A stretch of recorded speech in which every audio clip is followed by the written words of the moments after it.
So Justin, we use the word activation a lot. What does the word activation mean to you? Activation means that I'm going to be prepared and ready for whatever the task is that day. So if I'm activating my shoulder to throw, then that means I'm preparing it. So Okay.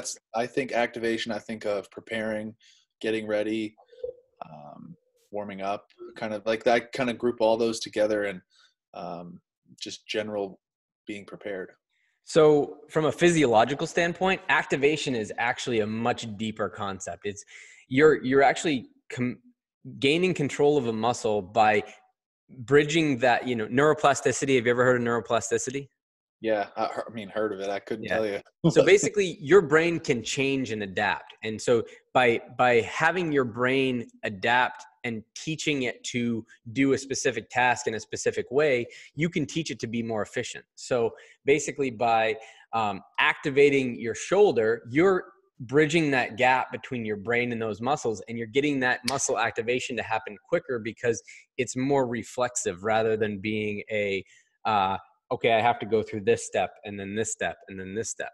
So by crossing and bridging that gap, you're actually making your body more efficient, which allows you to protect that joint better, because without thinking about it, when something goes wrong, the other muscles are able to step up to the plate and no pun intended, but step up to the plate and protect your joint. And so, and even the tendons and ligaments around the joint. And so that's why activation, that concept of activation, is so important. And that's why coaches and sports medicine people preach activation.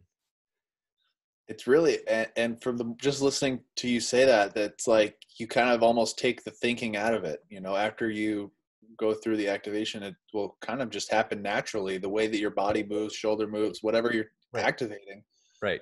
will just happen naturally. So I didn't even think about that, but that the more you can take your mind off of what you're doing, like, oh, I have to go through this, this, and this in order to throw it. No, I'm just going to get out there and throw it, especially if it's a game. Yeah, the example that I use a lot actually is if you tighten your bicep, do you have to think about loosening your tricep?